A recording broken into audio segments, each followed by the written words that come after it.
Welcome everyone watching this video. Today I'm here with Eva Summer and we want to make this video and share with you our experience about what we do as a mindset and transformation coach and also as a hypnotherapist. And we just want to share our thoughts and also answer some questions we get asked a lot. So Eva is here today, and Eva, could you tell us something about yourself? Hi, Diederika. Thank you for having me here. So, yes, I'm a mindset and transformation coach, and I help people overcome anxiety and procrastination in their personal lives and also professional careers so they can perform at their full potential. Okay. And where are you situated on I'm this cu- planet? I'm currently based in London, UK, but I work with people all over the world. I am Diederika. My company's name is Push Your Potential, and I mostly work in the Netherlands, or I do work in the Netherlands, but I also have international clients, but also Dutch clients, of course. And what I do is I help women who feel stuck or uncertain in their career, and I help them take steps into their most confident self so they can move forward in the way that feels good for them and they can live fulfilled lives and live the life that they really, really want to live. So that is what we do. And we also wrote down some questions that we get asked the most. So, and that's what we are going to go through in this video. So, Eva, this question: what surprised you the most about working with the subconscious? So, the most surprising thing was for me when I first discovered that our subconscious mind stores the memories of events that affected us to the smallest detail, things that we Mhm. maybe even completely forgotten or blocked out from our conscious mind and memory. We can bring back in a subconscious session and, yeah, to the smallest detail and how they connected to our emotions and our beliefs. It's absolutely so interesting. Yeah, it really is. There's also something that I work with, of course, as well. If something feels like it's working against you, it's actually doing something for you as well. There is sometimes, or the problem, the issues that we work with, or the people that struggle with a certain issue in their life, have this belief that they want to do one thing, but their subconscious mind is just not working with them. But just the subconscious mind is trying to help them with something that is just not aligned with what they want. And it always surprises me how kind the subconscious mind actually wants to be with you. But yeah, you just have to be in one straight line with it. And that's where our work really, really helps. And but that is always something that really surprises me to see in sessions that I do. What do most people misunderstand about change? So, in my experience, people often are afraid of change because they think it's hard work. They're going to have to start pushing against what they've been doing, maybe changing their habits and changing their behaviors. Where in reality, if you go down deep into the reason why they're doing certain things and change fundamentally, uh, Mhm. the reason behind it, the change might be actually natural and happen automatically. So those fears are actually not not really um, necessary. So if you know how to change the root cause, the change can be really easy. Yeah, it's also aligns with what we said about working with the subconscious mind, right? It's if you align the both, your goal that you have, and the subconscious, it is much easier to go for your goal or dream or whatever it is you want to work on. If you can change the perspective about a certain belief, it really helps you to move forward and achieve what you want. So that's really something that people misunderstand about change. It's not about working harder. It really is about working smarter and in alignment with what you want and your beliefs. Eva, what is a belief that you hear over and over again, regardless of background? So the most common thing that comes up with my clients is a fear of rejection, and that basically boils down to not feeling good enough for Hmm. whatever we want to do or achieve. We don't believe in ourselves because of often little situations in our childhood that somebody said to us, "Oh, you will never amount to anything." A Yeah. teacher, a parent, older sibling, or even peer groups. If we ever did anything to somebody to point it out, we take it really harshly on ourselves and Hmm. keep it as a reflection of ourselves, right? And those beliefs, obviously, in our young um, years, we can't be good at everything, right? So we grow and we develop. So we might have been not very good at something when we were children, but when adults, we can forget about that belief, but we store it and we learn Yeah. obviously to be better at things, but then we still believe that we're not good enough. Yes, true. What's something you hear? Well, yeah, what I hear a lot, and there are so many variations on this, right? I'm not good enough. I don't belong. It's not for me. Some people are really vocal about it and they really know that they don't feel good enough. But a lot of people don't really have that realization yet that this is their belief under everything they say and think. And sometimes they also believe other things, like it's not, it doesn't belong to me, or it's not for me, or I don't belong with those kind of people. um, Also, that's also bedded in I'm not good enough. So that's really, for me, in every session that I did so far, and that really is the underline of anything. I didn't encounter anything else that doesn't have to do with that yet, but who knows. But yeah, that's also my field that I work in, of course. But that really is something I hear over and over again. And like you said, it's something that we run bruises and scars on during our life, mostly in our formative years, but later as well. Maybe a harsh comment from a colleague, or a setback in career or in relationship or life.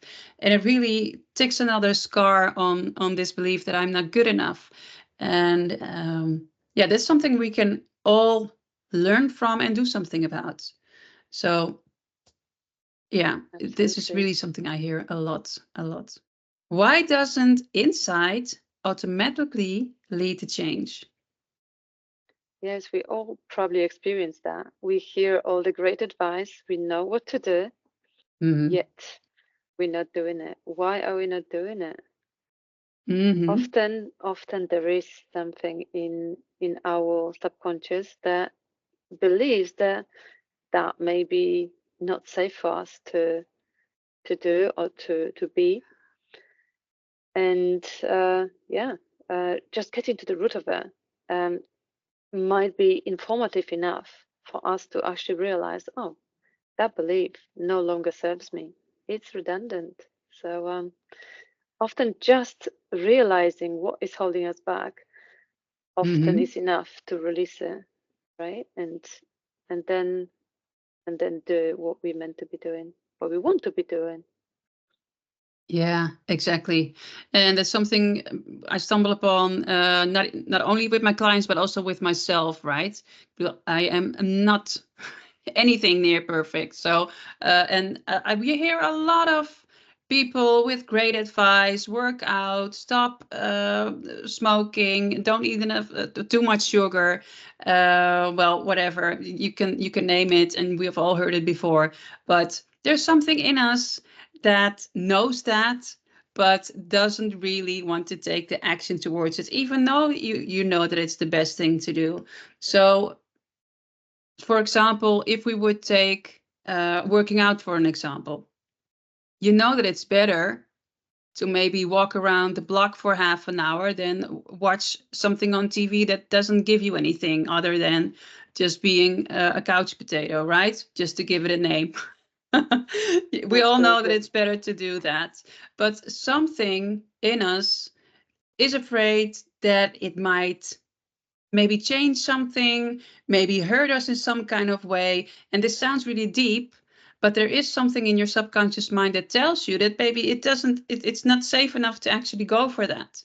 And of course, I cannot give you an answer on this, what this would be for you or for me. That's something you have to dig out in the session. But there is something that insight doesn't give you. But if you go to the root cause of the issue at hand, then you will find that thing that gives you a certain perspective in your subconscious mind that it's not safe to go for it. And if you change that, your insight also turns into action. And that's what always baffles me about the sessions that I do with clients. And of course, you would have this as well. But that's how insight can be turned into action. Can one session really change something? So yes, working with Marissa Pierre for some time, Marissa always said yes, one session is enough, and I agree.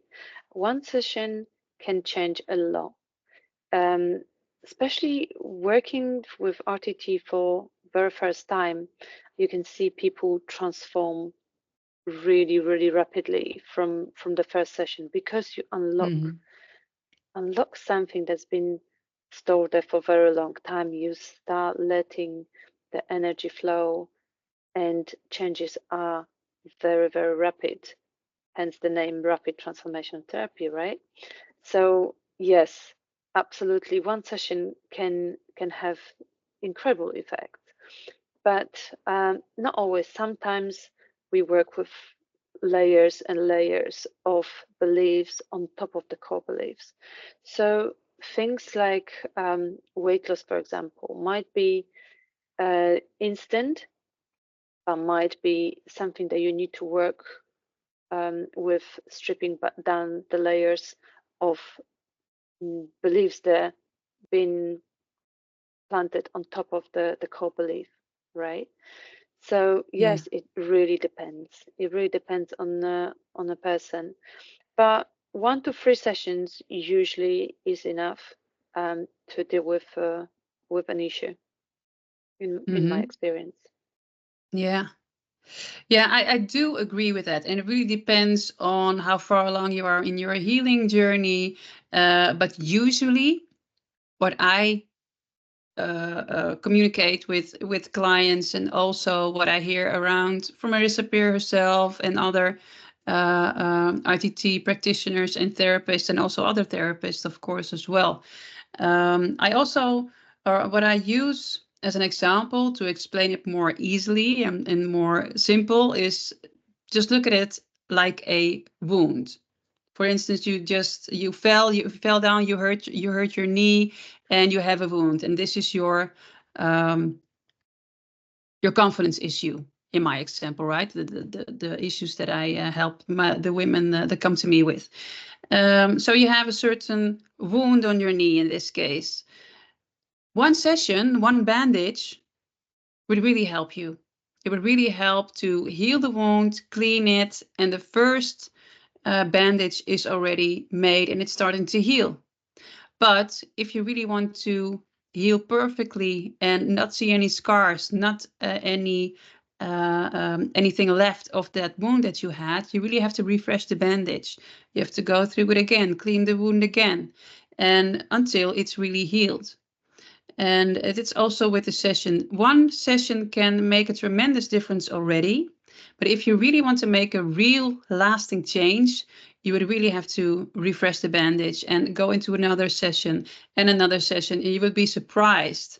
Even if in the first session you were surprised at how much you would find and heal from that and realize things about it. I really have an epiphany about something.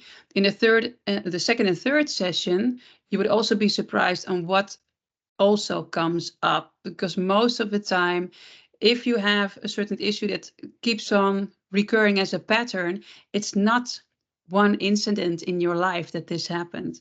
It's incident upon incident and upon incident. It's also a feeling that keeps on growing with every time and every variation that something hits this or something scars this a little bit more. So one session can do a lot, but I really, really recommend people to do at least 3 sessions to really feel release from the things that they're working on. So yeah, that is what I would say about that. Another question. Do people really need to relive drama? This is also one question I get asked a lot. And it's, of course, very understandable if you live through something very traumatic. So, but what are your beliefs or thoughts about this, Eva? Yeah, you're right. People often are afraid to relieve some trauma that they really try to forget, right?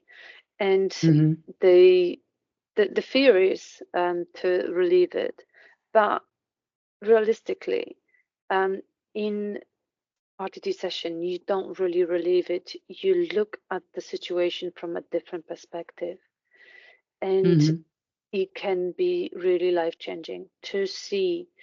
You know, if you experience traumatic events as a child and now you're an adult, you will look at the situation totally different. And being able to see the situation again and make a new judgment on the situation. So, as a little child, often we take responsibility. We think that um, that was our fault, whatever Mm-hmm. happened. Oh, yeah. And as an adult, you will look at that 5 or 6 year old child and you would say, no, absolutely not. That child was not at fault at any stage of that situation, right? So we will really benefit from seeing the situation with our adult perspective.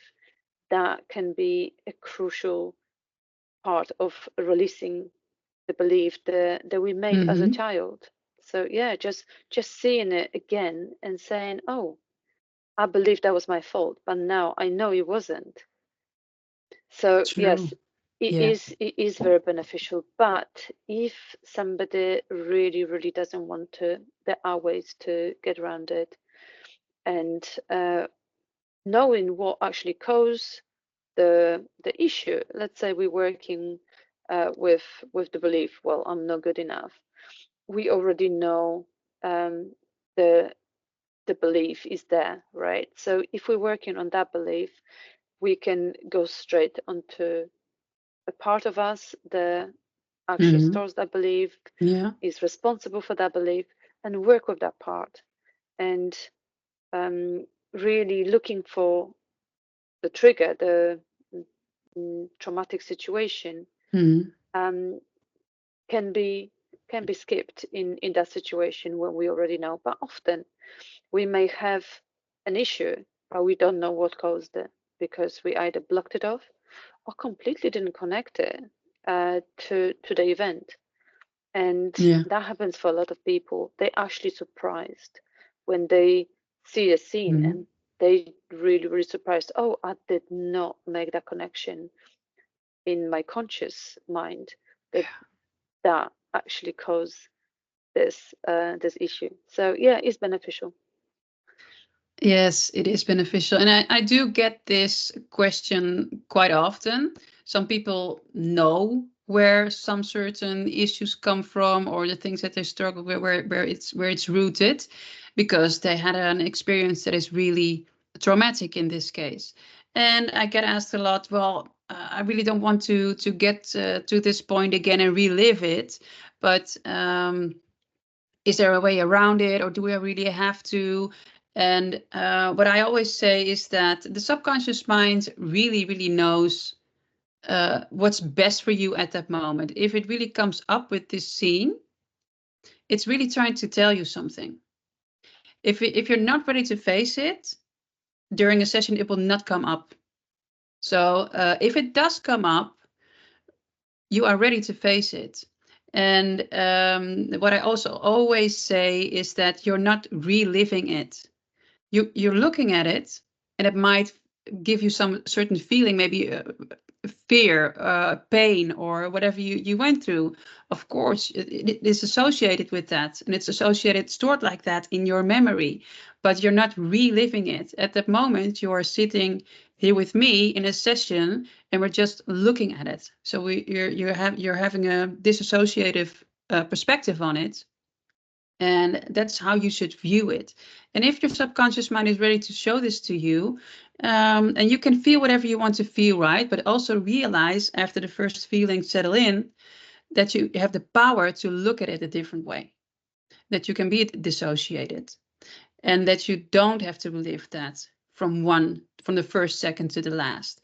And if you're brave enough to face it, you would also be very surprised about what it's, like you said, what it's trying to make you see, what it's trying to tell you, and show you that you are not, probably not, the person who caused this to you. So there is no fault for you in this case. And most of the time, if you went through this and this comes up in a session, you would be released from whatever it had on you, whatever power it had on you. You will be released from it because you were able to look at it again and find the root cause of everything that is holding you back right now. So it's really beneficial to accept it, that it wants to come up, and that you are ready, really ready to face it again. So it's not reliving it, and it can only give you so much good instead, just to look at it again. So that's what I always say about this, and it really helps people to really make that step and not be afraid to look at it again. Why do people cling to patterns that actually hurt them? What is it what So, you hear a lot? yes, no, people have those limiting beliefs that hold them back, really. And they Mm-hmm. often say, oh, because this and this happened to me, I cannot move on. Oh, you don't Mm-hmm. understand, this person did to me this and that. And often, you see, not forgiving other person, it doesn't hurt that other person, it hurts us. If we hold on to not forgiving somebody for what they did to us, we're hurting ourselves often. And we, by forgiving the hurter, the person who did us wrong, and moving on, we're just releasing that energy that is holding you back, keeping us stuck. But it's a safety. It's something we're so used Mm-hmm. to. Mm-hmm. We've held on to it, and we feel safe with that. So it's a fear. What's going to happen when I let go, right? What do you Yeah. find? Yeah, of course. Humans, people are just creatures of habit, right? We hear it all the time. We read about it. That's what we are. We like to do things the same way because we know what we're gonna get. The brain doesn't like unpredictability. It wants or unfamiliarity. It wants to know what it can expect. So even though you have a certain pattern that you know it's not beneficial for you, it's not helping you in any way, you keep on doing it because your brain is just too unfamiliar with the other path, the other thing that you could do, the other um, actions that you could take, because it doesn't know the results yet. And if you could make a path to that to make it easier to go from one pattern to another, then it would make the whole world of difference. And yeah, that's why people cling to it. It's just our brain that's trying to help us, but it's not doing anything good for us in that in Mm. that in Fear that of sense. change.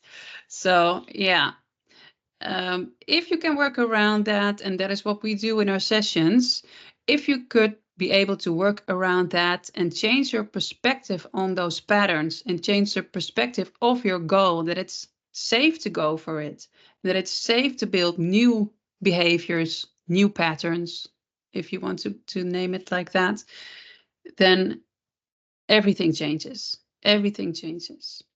What role does identity play in staying stuck? Yeah, that's interesting one. So we see ourselves as certain identity who we are, and that identity makes us behave a certain way, speak a certain way, act a certain way. And if we see ourselves as unfit person, we're never gonna exercise, right? If we Yeah. see ourselves as uh, I don't know, introvert, we're never gonna public speak. But this is just something in our mind that we made up identity. We just make it up, and that's again kind of feeling of comfort, feeling of safety. Oh, this is I believe who I am. But we can change that, and believing that we Mhm. are capable of uh, acting differently gives us opportunity to try, at least try something different, and see Mhm. maybe it sticks. So yeah. Exactly. And maybe another example of this is when people try to stop smoking. What I also talk to people who want to stop smoking, but for some certain reason, and this is of course something that we have to unearth during a session, but they see themselves as a smoker. They don't see themselves as a person who smokes a lot, maybe, or maybe every now and then, or maybe once a week when we have a drink or when we go out. They see themselves as a smoker. So if you tie that to your identity and you want to stop something, it's really hard. You're making yourself really hard to make a change because that you tied it to your identity. And if you could lose, uh, make it something separate from you as a person, you make it yourself a lot easier to get rid of a certain behavior or stop smoking or start smoking less if you really want to build it off and reduce it. But yeah, there's also another example of when your identity is just too much fixed with the thing that you're trying to stop. So yeah, that really is something that is keeping people stuck in where they are because they don't see it as a thing that they do. It's something that they are, and that's a really big difference. So it's also about how you speak to yourself and how you view yourself. What's the difference between wanting change and being ready for it? Also, a very interesting question. Yes, absolutely. Yes, we all want wonderful things. When we see all those stars on the TV and them having, wonderful lives, um, we can't imagine ourselves being that person. So Hmm. basically, and with everything that comes with, right? So yes, we say, oh yeah, I would love to be famous. I would love to be slim and fit and all that. But what comes with it is the whole lifestyle and identity, like we mentioned, right? So being ready for change, so take on the new identity is a whole new game, and it comes on another level, right? So Hmm. is this safe for me? Yes, it looks great on a screen that somebody else is doing this and having amazing life, but am I ready to wake up at 5 o'clock in the morning to achieve this kind of lifestyle? Am I ready to put in whatever that other person is doing to achieve it? And Hmm. that often is the difference, because it looks very pretty when you see the results, but what comes with it, we often not ready to change in our own lifetime. Yeah. What do you think? Yeah, yeah, but I agree with you as and what you said, but also wanting a change is a conscious desire, and being really ready to take the action, to do everything that's needed to accomplish what you want. That is something that lives not only in the mind, but also in the nervous system.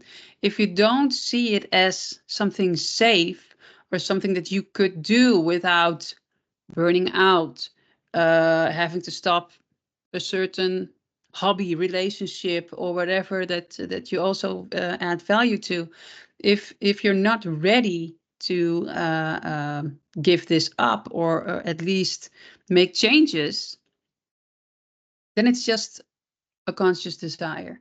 So you really have to attune your nervous system as well to your desire, and it's something very very deep. And being ready for something really takes effort. And I think also think that is something that people don't really realize. Really wanting something and being ready for it, you do have to take action. And of course, the sessions that we do really help with that, because you can link your desire to your subconscious, and make it feel safe that you can achieve it and go for it. But it does come with action. It does come with effort. So, and sometimes people don't really consider that. So that's a that's a difference. What's something that you had to unlearn as a therapist or transformation coach? So yes, I think we all go through that as a therapist, because Yeah. before you become coach or therapist, you may have people coming to you for advice, and you give it freely. And when Mm-hmm. you really learn to coach people, you understand that giving people advice is something that people will listen, but they don't ever do, or very rarely. People don't like to be told what to do. And we often hear, yeah, well, you should be doing, we know what we should be doing, but we're not doing it, right?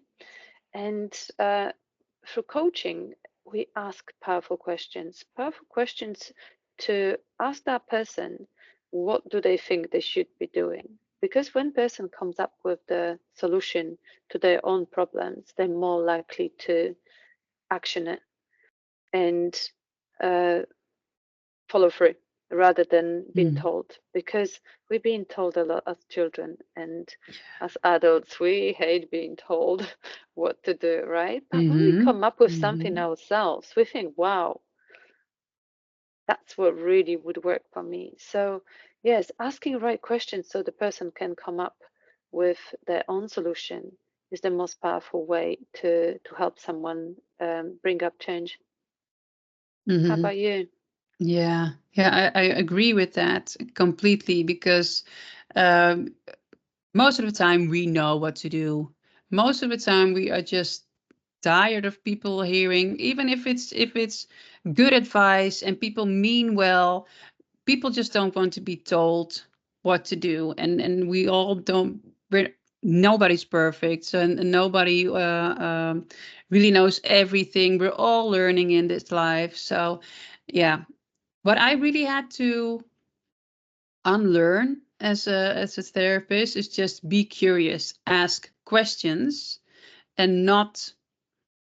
I wouldn't say that judge is the right word here, but for the lack of the right word, just be more curious about why it's there.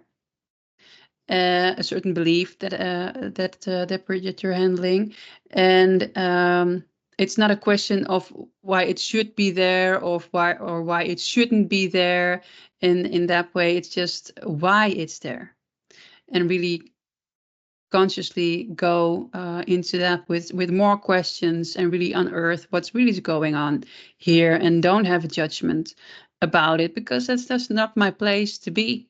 And not that I usually do that, but I think it's also something that comes naturally with being human and being a woman maybe as well. So and like you said, don't jump into help mode, because like you said, people don't want to be told what they can and cannot do. People want to figure out themselves, and we can help them, we can guide them, but they really have to feel that they're making steps themselves, and that they are doing the work. And it's not a place uh, um, to be any kind of advisor in that case. It's just to be curious and let them show them through questions where the problem is. What do you wish more people understood about themselves? So I was thinking about that. Yes, people often interpret the past as something written in a stone. And as we know, the past, we give meaning to events that happened, Mm-hmm. and we can change those meanings. Yeah. Something happened, and things that happen for a reason, they may give us um, beliefs, but we can go review that situation and we can change. So effectively, we can change our past because that past in the first place Yeah. maybe gave us the belief we're not good enough, we're not worthy, beautiful enough to deserve something, we don't deserve something. Mm-hmm. Yeah. But then we can change that to much more powerful beliefs, and that's the power the human has to realize that. And I wish more people were aware of that because it's so powerful. What Yeah. do you think? Yeah. Perspective is such a huge thing. The weight that you put on a certain events, opinions, what you went through, perspective really changes everything. If you let an event weigh so much on you that it changes your whole perspective of yourself, that you're not worthy, that you can't accomplish anything, that you're also stupid, incapable of doing things, whatever you feel you feel about yourself. It's all perspective. If you could change that, there's a world that opens up to you. There is anything, everything that you can change. You can change behaviors, habits, beliefs, thoughts, anything. If you change the perspective and the weight you put on this as well, it can change everything. And I think a lot of people don't know this or understand this, and it's really something that changed a lot for me personally in my life, and now through the sessions that I do also for other people. So that's the most baffling thing that I learned also in this journey as a hypnotherapist and ITT therapist. Our last question, Eva: if someone feels stuck right now, what would you want them to know? Hmm. I often ask people if they hold any guilt towards themselves. It's so important to forgive yourself because Yeah. we often Mhm. feel feel stuck because of the situations we maybe messed up, we did something wrong. But what have you learned from that situation? We can fail 100 times and then on the 101st time achieve it, and that's a great achievement. If you can get over your failures and not hold any guilt or unforgiveness against yourself, but Mhm. learn from it, you will be so much easier to move on and try again. Unstoppable. People would be Mm, unstoppable, right? absolutely. Yeah. Yeah, I do also believe that um, just be realistic and really honest with yourself. And this could be anything, right? I don't hold all the answers, but what is it that you're feeling stuck with right now? What are you withholding yourself? Maybe you know this cognitively, what's holding you back, or maybe not, but uh, what is it? What do you keep on butting your head on? And what is it trying to teach you? Like you said, what is it trying to teach you? There is something that you're not doing right, because otherwise you would be further along right now. So what is it trying to teach you? What is the pattern that you constantly show? What is the thing that you constantly hit and procrastinate, or don't make any progress? What is it trying to teach you? And it's really worth it to look at it, even how painful you think it might be. I think it's more painful to stay stuck. Absolutely. And once you really look at it and see what it does for you, and why you're doing this to yourself, why your brain and your mind and your subconscious mind is trying to prevent you from doing this, if you find this out, you are unstoppable. There's just, what is there to stop you, unless you're the one that's stopping yourself, right?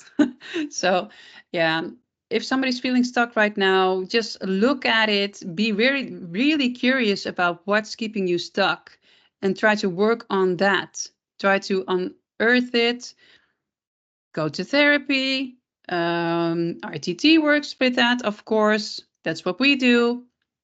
But really try to understand why you're making these mistakes, or why you're making these kind of actions or behavior that keep you stuck, because it's really worth it. Well, thank you, Eva. Thank you so much for sharing your perspective on these questions, and giving us insight in how you think and how you work. And is there anything else that you wanted to say? No, I think this was really, really insightful. So I hope a lot of people will resonate and maybe get a better understanding of what we do. And Hmm. um, yeah, if there's anything people want to ask, obviously they can make comments underneath this video. And we're looking forward to any feedback. Yeah. Yeah, thank you very much, Eva. And of course, if people are watching this and they have questions, or want to share their own perspective, or share something else, just do so in the comments, and we will get back to you on that. But thank you very much, Eva, again, and Thank you. Yeah, thanks, see Diederika, you for having me. again. See ya. Yes, of course, of course.